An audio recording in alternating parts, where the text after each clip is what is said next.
So, Indigo Holcombe-James is going to kick us off today. Until recently, Indigo was a research fellow at the RMIT University node of the ARC Centre of Excellence and Automated Decision Making in Society, based in the School of Media and Communications. Indigo researches digital inclusion and participation with a focus on the digital transformation of cultural and creative institutions and industries. We are also very excited because Indigo has just joined ACMI. It's her second day. Woo! As Strategic Research Lead, which is fabulous. And she's also co-host with me for the next 2 days of the symposium. Over the 2 years of the CEO Digital Mentoring program delivery, Indigo has been conducting research designed to document program delivery and identify learnings for the sector. Please join me in welcoming Indigo to the stage.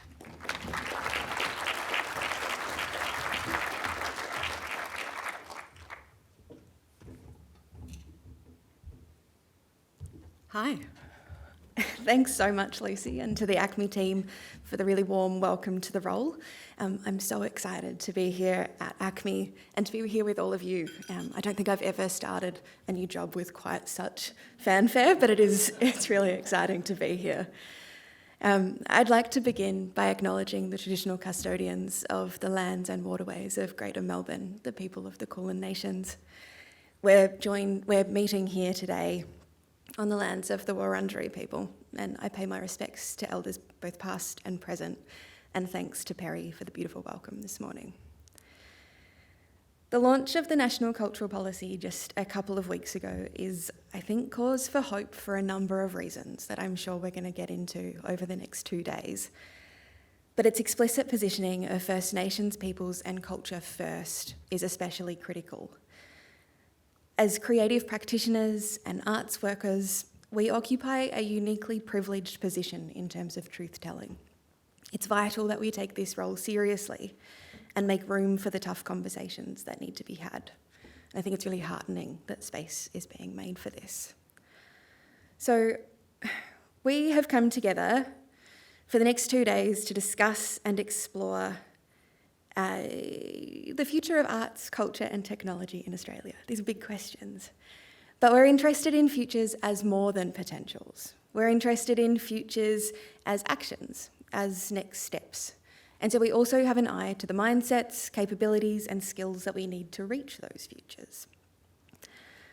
To do this work, to move beyond futures as possibilities and towards futures as actions, we need to understand the present.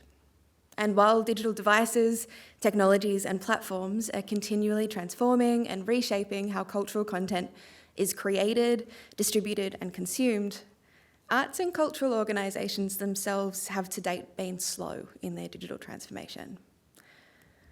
Although the COVID-19 pandemic and associated pivots that we've all been doing have hastened these processes of transformation, these haven't been evenly felt. And research and experience tells us that barriers to digital transformation fall along existing sectoral divisions. Regional and remote organisations, smaller and community-oriented spaces are especially digitally disadvantaged when compared to their metropolitan, major and state and national counterparts.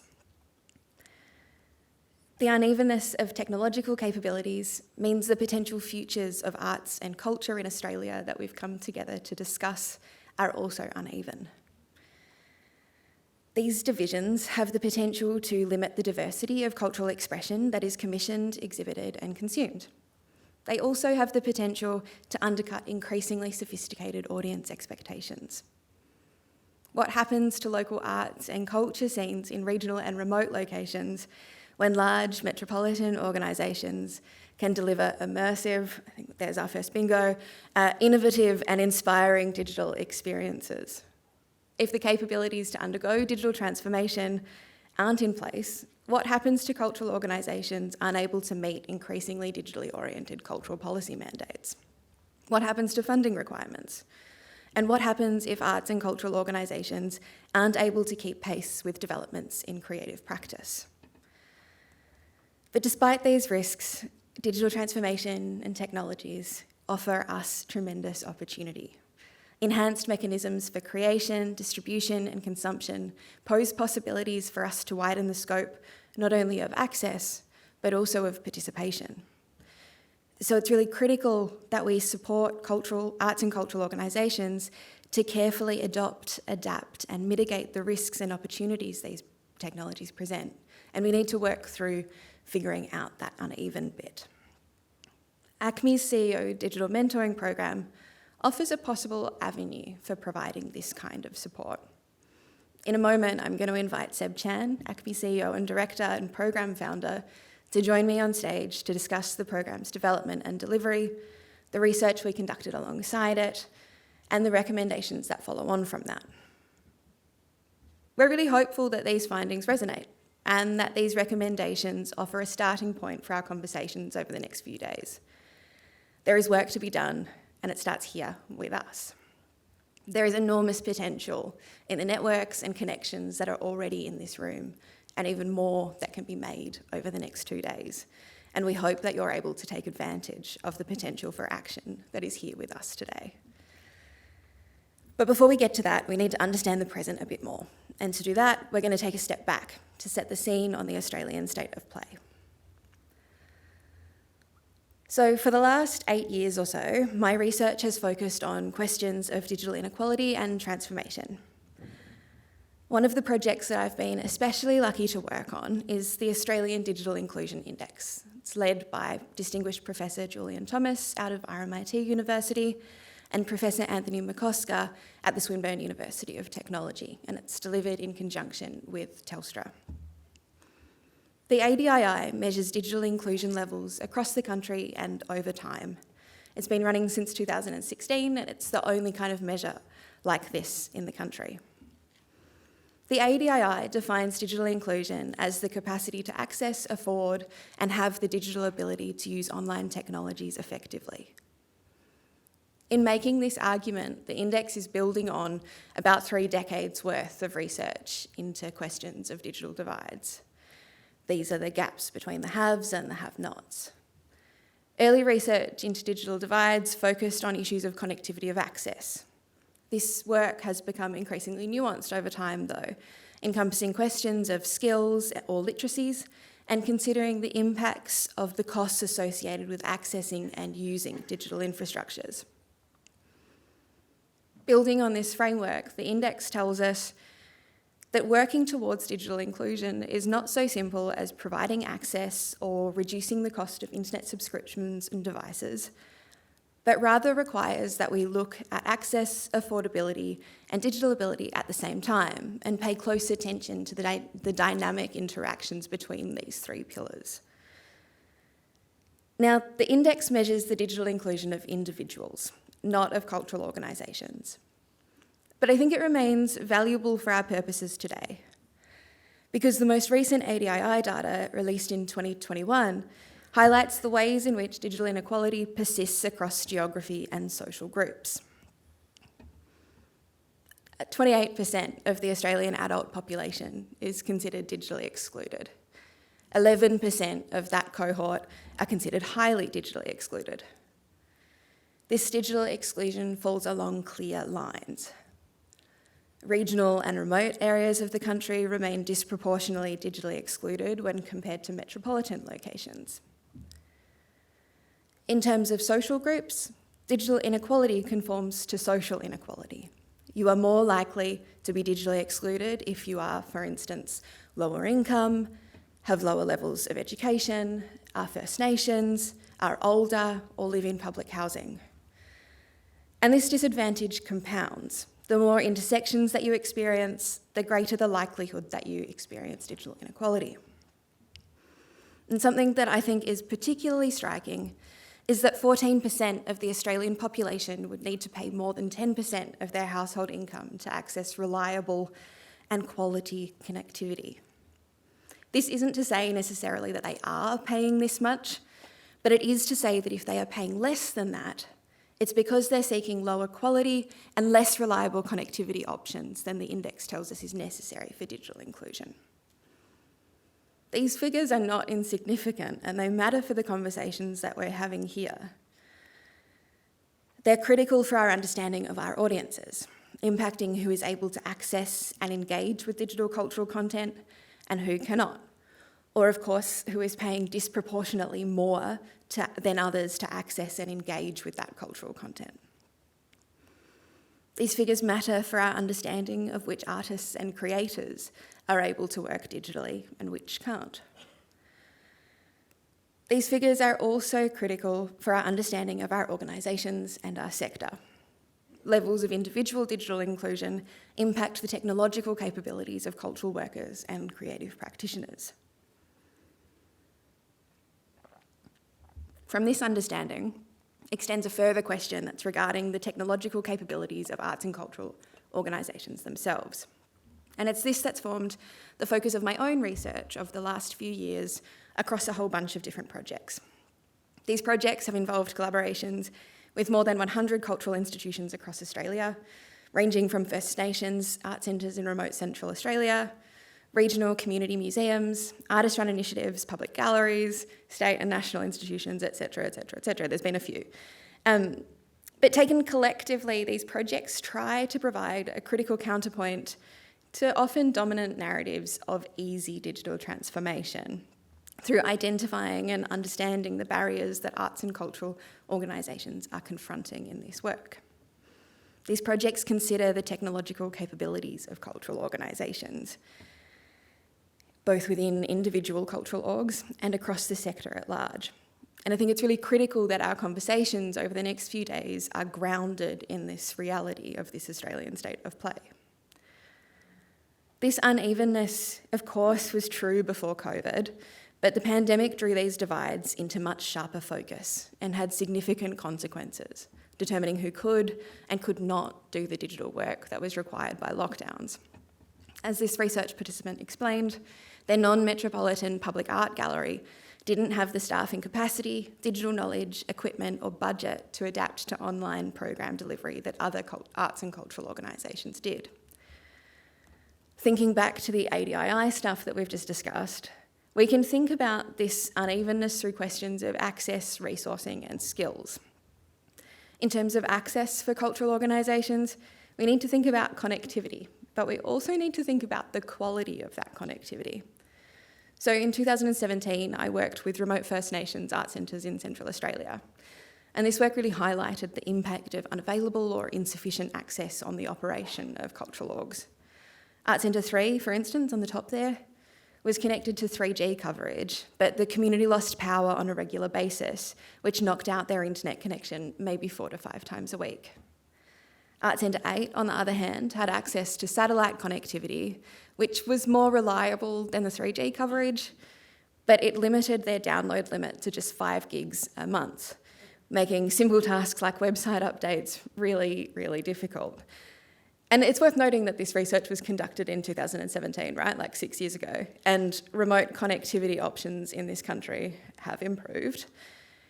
But the internet services available to remote areas of the country, and particularly to remote First Nations areas of the country, remain deeply inferior to the options that are available to us here in metropolitan Melbourne. And that inferiority is in terms of speed, data availability and reliability. And that really matters. Access issues also confront non-remote organisations, such as galleries where Wi-Fi and mobile coverage doesn't reach through sandstone walls, limiting where and what type of digital connectivity can be used. Retrofitting these old buildings, of course, is an extremely expensive undertaking that few institutions are able to undertake. We also need to think about devices when we're thinking about access. So during the first lockdowns of 2020, staff of a Metropolitan University gallery really swiftly started learning 3D modelling software. They were planning on transitioning an upcoming physical exhibition to a virtual counterpart. But they got about halfway through the process and quickly realised that they wouldn't be able to do this work because they didn't have a 3D camera. Gaining access to this device was challenging at the time due to supply issues. We all remember trying to get microphones, things like that, in the early months of 2020. But it was also challenging in terms of costs. The gallery simply did not have the spare resourcing to be able to purchase these necessary devices. But when we're thinking about resourcing, a critical component of digital inequality, We also need to be thinking about not just the costs of devices and connections, but the resourcing costs of digitally skilled staff. We need to consider not just access costs, but those required to resource use. During COVID lockdowns, organisations funded digital activities through repurposed budgets, and I'm sure that this will be familiar to many people in the room with us today. But with organisational doors reopening and physical audiences returning, this is no longer a viable approach. As this research participant explained, even without the added expectation of digital delivery, their gallery was already stretched. The expectation that they deliver more without a commensurate increase in resourcing was of great concern to them. Finally, we need to think about skills and capabilities, and these are unevenly distributed, much like access and resourcing across the sector. Where regional and smaller organisations might have just one or two staff who are equipped with the skills to do this work, this is in contrast to metropolitan and larger organisations that might have existing teams of people who are equipped and tasked with specifically doing this kind of work. It's also worth mentioning here that digital capabilities in organisations typically compound. So in orgs that have teams and have been able to demonstrate value and the worthiness of that kind of team, they're able to get more people in to do that work. Organisations who aren't able to do that kind of struggle along with the same level of resourcing as they had at the beginning. These patterns had really significant impacts during COVID. In this organisation, for example, there was just one staff member who worked on digital initiatives for the organisation, and they became the pivot point for all communication with the organisation's audience. As they explained, there is only so much they can do, and there are only so many skills I have. So we see technological capabilities are differentiated by organisational size and location across the sector. But they're also unevenly available within individual organisations. As this research participant told me, their organisation's registration, curatorial and conservator teams were not digitally equipped in the early lockdowns. This example, I think, highlights the ways in which, for some organisations, digital skills get siloed in particular pockets and not in others. These dynamics extend into organisational leadership, where senior arts and cultural leaders are struggling to understand and effectively resource the work that digital transformation requires. This is getting us into dangerous territory, because without arts and cultural leaders being adequately equipped to do this management, little else of the barriers just described are solvable within the organisation. Access and resourcing can't be provided if organisational leaders don't understand the importance of it. And as Barnes and colleagues wrote in 2018, the non-recognition of the importance of digital skills and literacy at senior management level is especially problematic. It leads to a lack of support for digital generally and impedes resource commitment and necessary financial investments. And as Ford and Manvawala note, there are increasing demands on today's cultural leaders to understand, leverage and make use of the increased investment in technology that we've seen since post-pandemic pivots. So these dynamics of unevenly distributed experiences of access, resourcing and skills are the current Australian state of play. And these dynamics are what the CEO Digital Mentoring Program both responded to and aimed to intervene in. Regional and remote, smaller and community-oriented orgs are especially digitally disadvantaged when compared to their metropolitan, major and state and national counterparts. And senior arts and cultural leaders are grappling with rapidly changing technological contexts and digital developments that require urgent attention. So, having set the scene, I'm going to invite Seb up to join me. We're going to talk about the program and our findings. Please join me in welcoming Seb to the stage.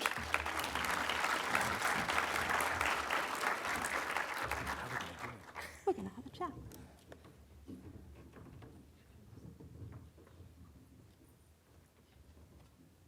Thank you. Thanks and hi everybody. So this is very unrehearsed, isn't it? It's very casual. That's super Cool. casual. Okay, so I thought, Seb, you might want to start us off by telling us about the CEO Digital Mentoring Program. What is it and why was it developed? So the program started in 2021 and really came out of a conversation that I was having with people at the Ian Potter Foundation, and they were looking at asking why at that early stage of the pandemic so many organisations were asking for what seemed like incredibly basic requests for financing, and thinking about the other initiatives that I'd been involved in other parts of the world, some of whom you'll hear from in other parts of the program here, there was a real sense that, in fact, there was an opportunity for the CEO level to have a place to share and be mentored around why technological change was no longer an optional thing, but a necessary thing, and needed to readdress some of the way investment, both in terms of capital investment, but also in staffing and resourcing and time, needed to be reallocated to that, and that really needed decision making from the top, and there was a real gap there. You know, I think the 2010s were also a huge period of technological boom. Venture capital, fueled by low interest rates, was flooding into the tech sector. When I was working in New York, it was very easy, comparatively to now, for the tech sector to want to push money into arts and culture, and that, of course, has all changed in the 2020s, as of course the interest rates have gone up, and the capital that went into technology and venture capital has moved to other safer, lower risk fields at the very time the sector needs it most of all.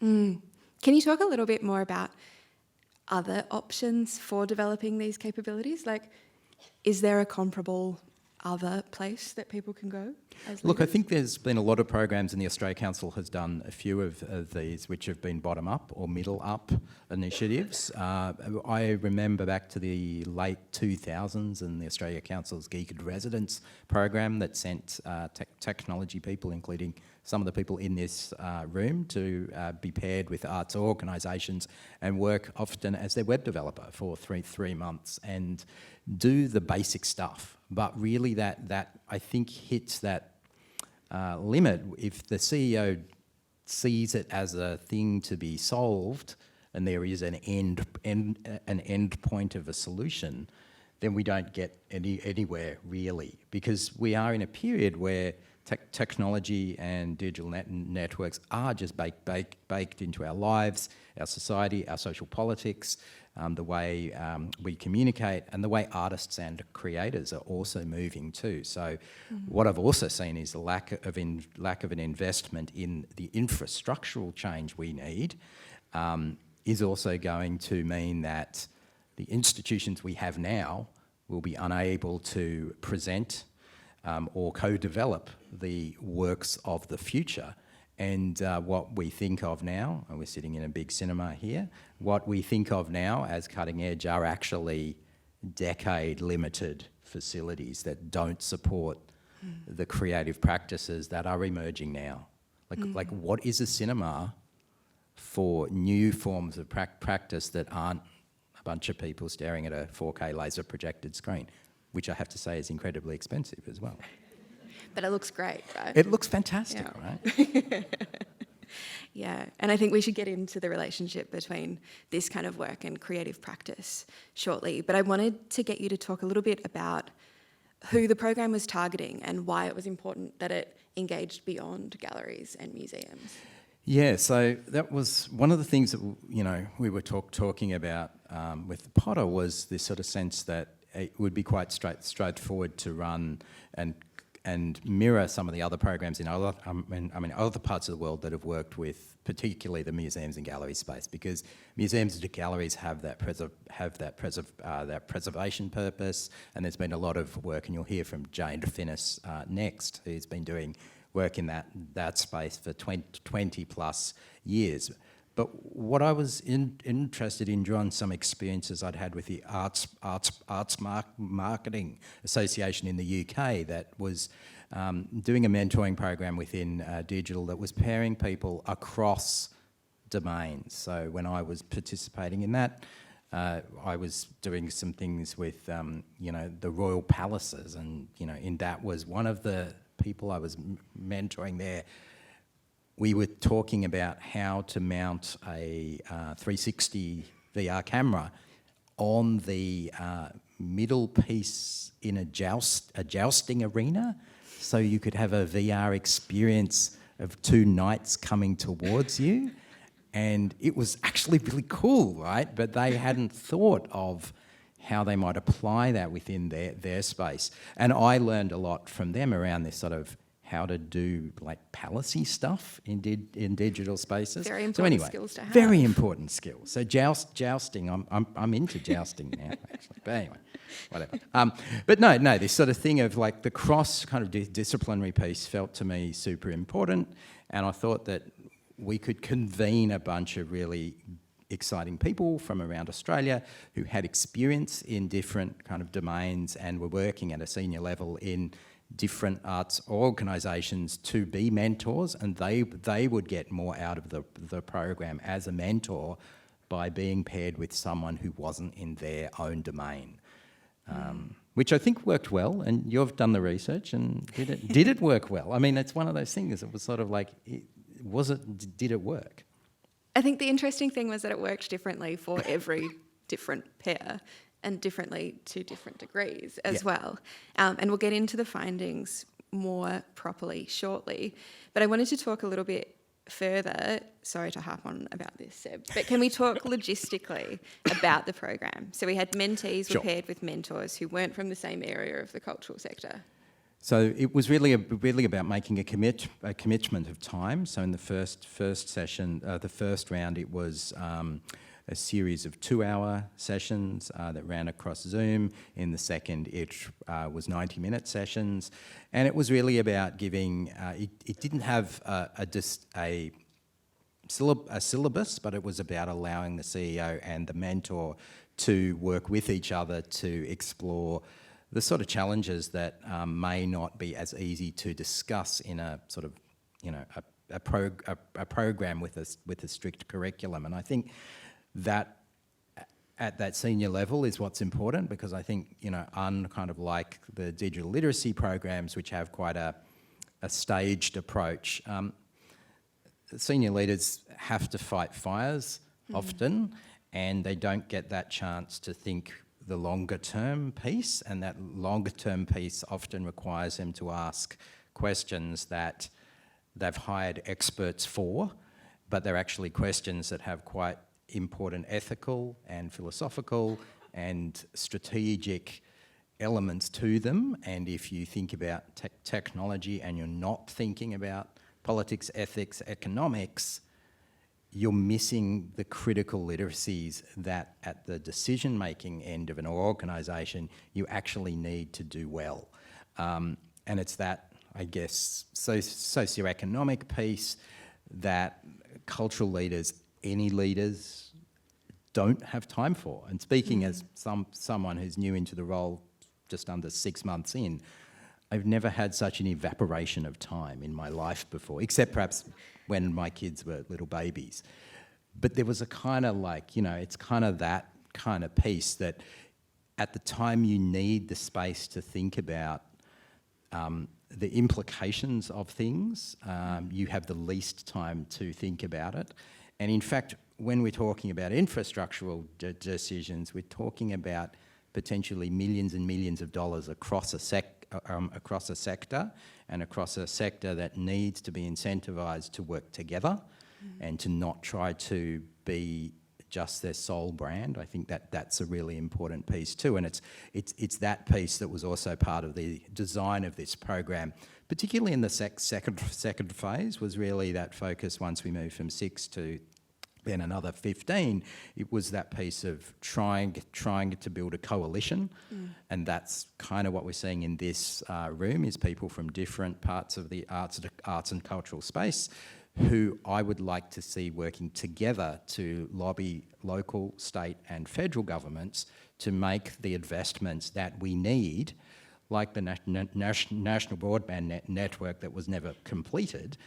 We need that kind of scale to move Australia into a position where we can lead and present the kinds of works that we should be. And we'll hear from Jane shortly, and I think what's been interesting in the UK too is the way the university sector in the UK hasn't been as denuded as in Australia, and I think the infrastructural piece of connecting arts to culture back up to those resources within the community is also part of a wider scale change that we're seeing some appetite for, I think, now, both in the Victorian space here with our very progressive Labor government, and now at the federal level too with the National Cultural Policy. There is a moment here where we can make a step change. That moment will not last. It's also at a moment when we're coming with, obviously, there will be AI discussions in this room, and all these other things that are changing incredibly quickly. And I was just reading a thing the other day, which I shared with some of my teams, that, like every Google search costs Google $1 cent, 1.06 cents. Right, but there's 320,000 of those happening each second. But for each search, it generates 1.61 cents of revenue for them.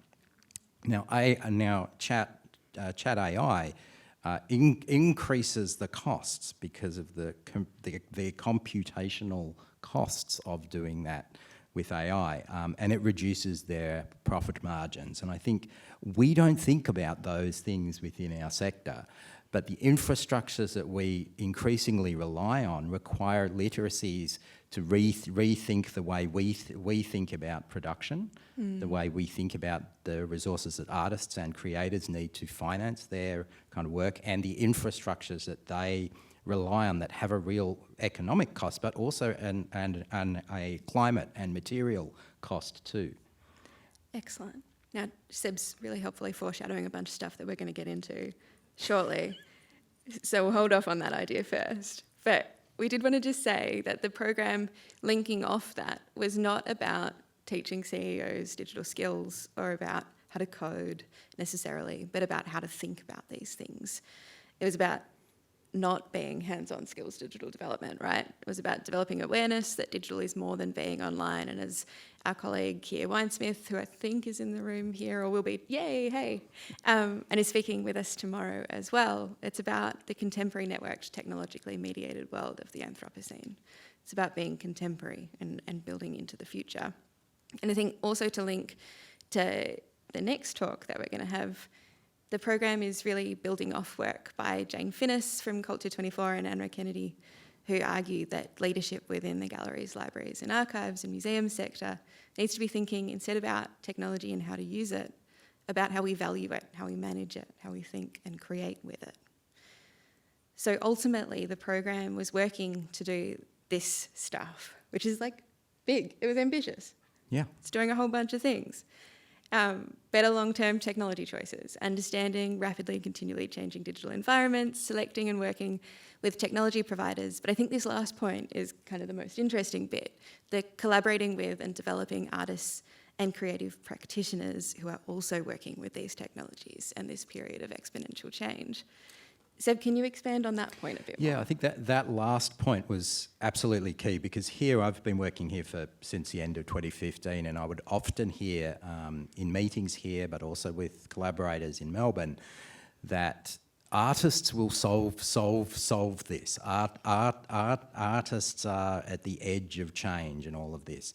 Artists are also incredibly poorly paid, incredibly poorly resourced, and to put that cultural burden on an artist to help us solve the future seems ridiculous to me. And so I really did think that institutions needed to have their own skin in the game more, and that stretched to some of the organisations and some of the mentors as well, who were working in places that were presenting venues, and that even as a presenting venue, there were infrastructural and strategic ways you could progress that could make it easier for artists to explore the future at lower personal costs and to socialise the gains. It's really that piece of collective change that I'm very interested in building the infrastructures for, and that's sort of taking away, the soft infrastructures for it, sort of taking it away from this sense of the institution as being, in the gallery space, a white cube, or the theatre venue being the presenting partner. It is actually that they bring specificities to what is possible with them, and I think that's very exciting.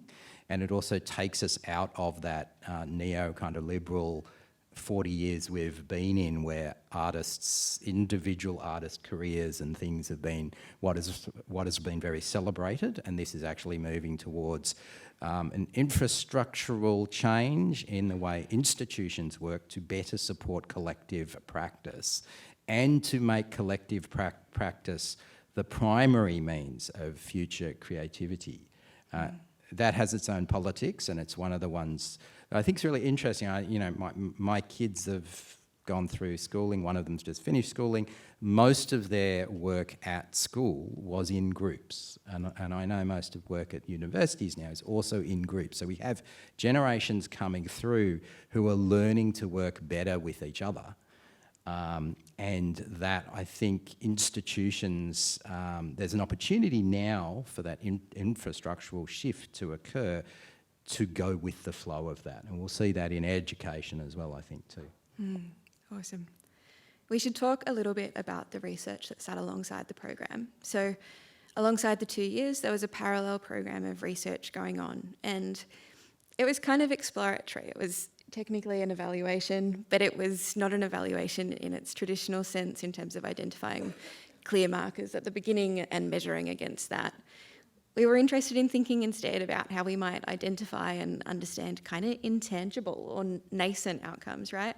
And positioning them as being valuable outcomes of the program in and of themselves. So we focused on qualitative methods because we also wanted to acknowledge that there are slippages between what happens and what is experienced in a program versus what's observable. So what's experienced by the participant versus what's knowable by me as the external researcher. And so, for example, changes in thinking are nascent and experienced rather than observed and actioned. But changes in thinking can provide really critical evidence of things happening, of things about to happen, of things that might happen. And assessing the program only on tangible or actual things felt like a bit of a disservice. We're still pretty early in, like the 2022 program participants wrapped up about 2 months ago. Yep. Yeah. And organisations move slowly. Expecting actuated change to have happened in that period of time felt unfair to the program. And we also wanted the research to extend outside the program and to reflect on what it is to run a cultural organisation in 2023 and to consider the supports outside of a mentoring program that might be needed to continue to support this work in a rapidly changing environment. So a lot of the research questions and surveys and diaries that our participants were extremely generous in taking part in asked about what is this like for you at the moment? How is this working? What are the barriers that you're experiencing and what would make this easier? So that's what we kind of did, and we're going to spend the rest of our time talking about the program delivery, research findings and recommendations. And I should note that in 2022, I was joined by 2 research assistants on this project, Stephanie Livingston and Eloise Florence, who were amazing, and big thanks to them. So in terms of findings and program logics and things like that, we had 2 program rounds over 2 years, 2021, the COVID year, where we didn't entirely anticipate that the COVID lockdowns would continue and that the pandemic would kind of just extend forever. And 2022, which we've been calling the Everything Everywhere All at Once year, where COVID lockdowns were lifted, but audiences and workforces were still getting sick, everyone was tired, and it was all just a bit much. Over the 2 years, the program has mentored 26 leaders of 22 organisations. and built relationships and introductions with 16 digital experts who themselves are affiliated with multiple additional cultural organisations, further expanding the organisation's network. And the program also ran a whole bunch of workshops, so in 2021, 22 and 23, which further increased the program's network, introducing an additional 14 experts to the cohort, 10 of whom were from overseas, and extending the program's reach beyond Australia. Seb, I wondered if you could just briefly comment on why the network building piece was so important here. I mean, I think it's actually the most important piece. I think really the networking piece is, again, coming out of this period, it was trying to suggest through the design of the program that this cannot be done by ourselves.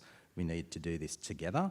And I think that's come through, and it was also about trying to reconnect Australia with some of the great ideas from around the rest of the world.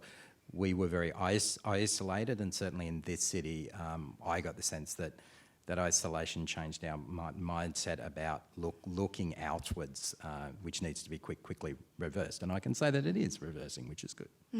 Awesome. So let's get into the findings. Reflecting what we've already discussed this morning, participants in both cohorts continually highlighted the need for greater support to develop digital capability at their leadership level.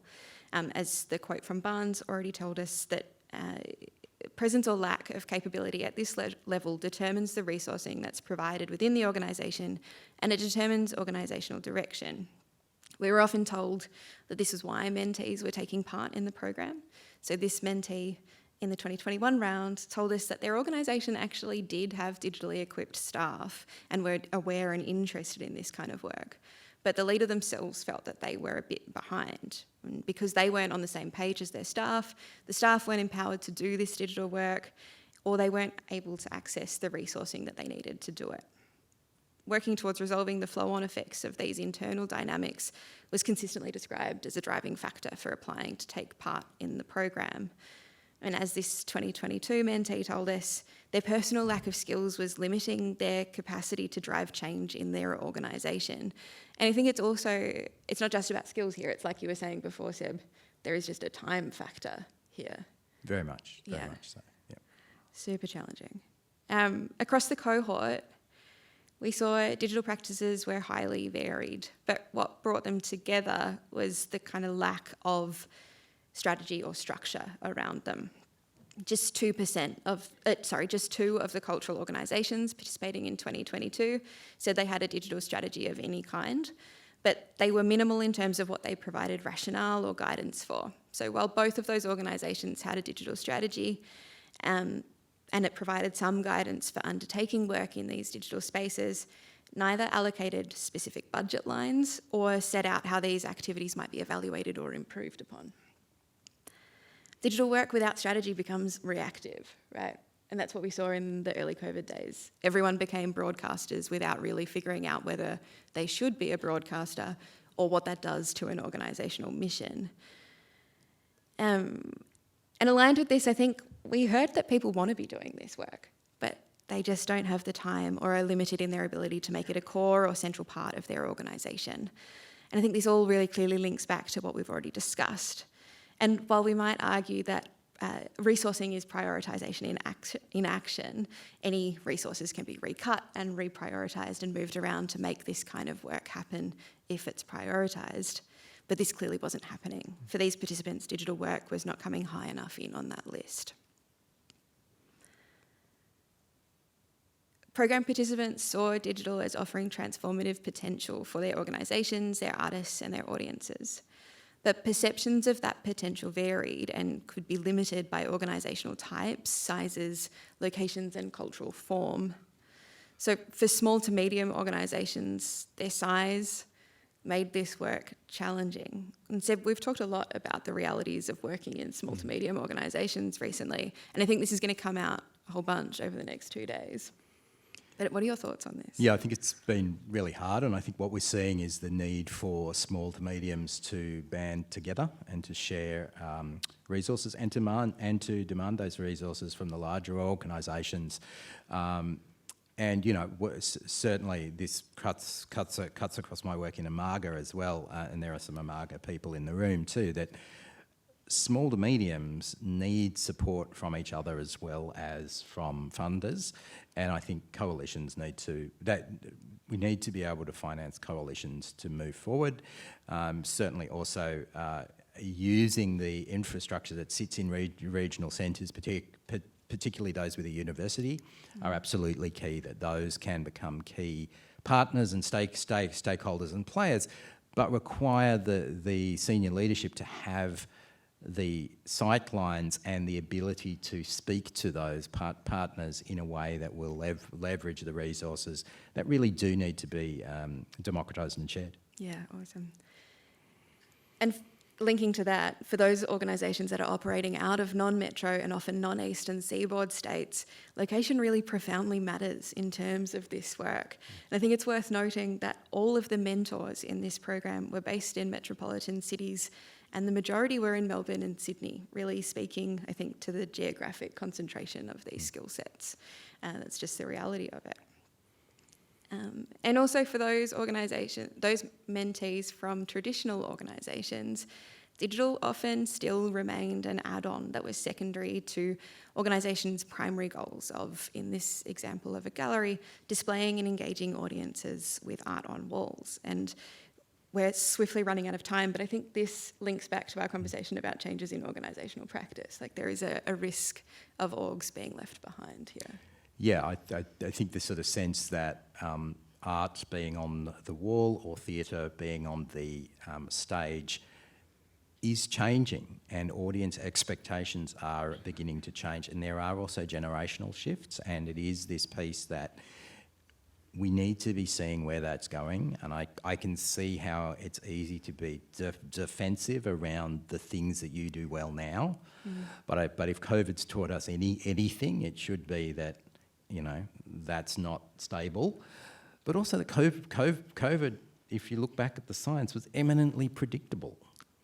And it will happen again. There will be something similar. Exactly. And we can see that a lot of the advances in AI now were also predictable a decade ago from the investments in semiconductor companies. So we can see where things are going.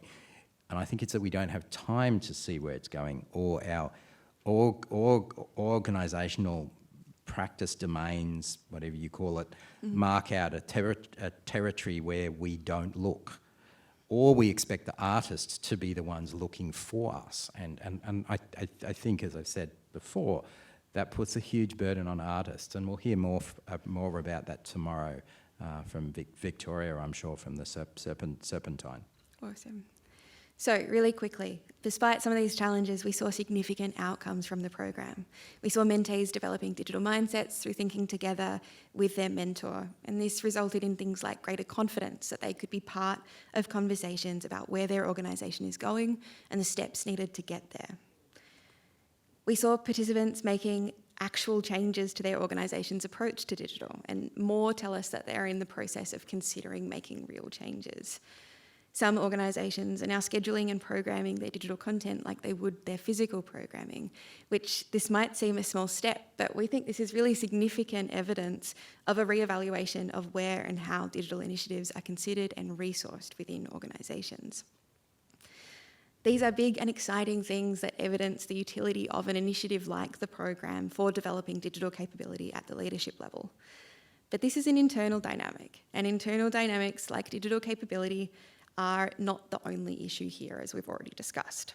Structural conditions like funding availability are external and are framed by the boundaries of the cultural sector at large. Access to infrastructure for many locations are determined by telecommunications policy and the National Broadband Network. We can see that resolving capabilities alone is not sufficient. We also need to consider these bigger structural dynamics. For meaningful digital transformation and for the development of digital cultural futures, both of these things need to be resolved and have attention and change ongoing. We think that there are two key ways that we can do this work, and we'll discuss these really briefly. But for those interested, these recommendations and the findings that we've just discussed are expanded on at length in the research report for the program, which is available open access on apo.org.au. And we'll also be sending this out to folks who registered with email addresses, so keep an eye out. Okay, so the first step is refreshing our understanding of digital transformation in the cultural sector. I think there are three components of this work: putting digital transformation at the centre of cultural policy development, connecting it with strategies for enhancing digital skills and training, and acknowledging that this is not a one and done thing, it is ongoing and will require investment and support into the future. The National Cultural Policy is an exciting step in this direction. Do you have any thoughts, Seb? Yeah, look, I think the National Cultural Policy, I think, is an exciting step, and I think also the focus on skills too in there is an opportunity, and I would really hope that we can work collectively on advancing that policy and its development, and seeing the opportunities at a national scale that can then be reflected at state and local levels. And I think it's also important for us to remember that the sector's access to technically skilled labour has always been restricted because of resourcing questions, but rising costs and cuts to university funding are also limiting us here. So that needs to be part of our next steps forward too. And this too affects artists. I think what we learnt during the pandemic became very obvious that many artists and creative practitioners rely on a well-financed and functional university sector in order to access technologies within labs, to have incomes as casual tutors and other things. And that's actually been one of the sort of hidden losses in this, and it's one of the things that the cultural sector has a responsibility, I think, in reconnecting and supporting our higher ed colleagues. And it's also why we need this second piece. We need to build coalitions and share digital infrastructure. To do this, we need to review and identify what is currently being used by multiple organisations to determine what could be shared. Collections management systems, for instance, audience management systems. We need to develop and support, or we could develop and support, a shared research and development function that could work with and across multiple organisations. And we should connect this kind of initiative with creative industries training in the tertiary sector to help develop the next generation of creative workers. These recommendations raise really big questions about how organisations and sectors are currently organised and how we might do this into the future. Answering them requires collaboration, and we hope that the next couple of days can be a starting point for this work. And we'll leave you on this final quote from a participant in 2022 that they hope we can collectively address and implement doing digital together. Thanks. Thanks.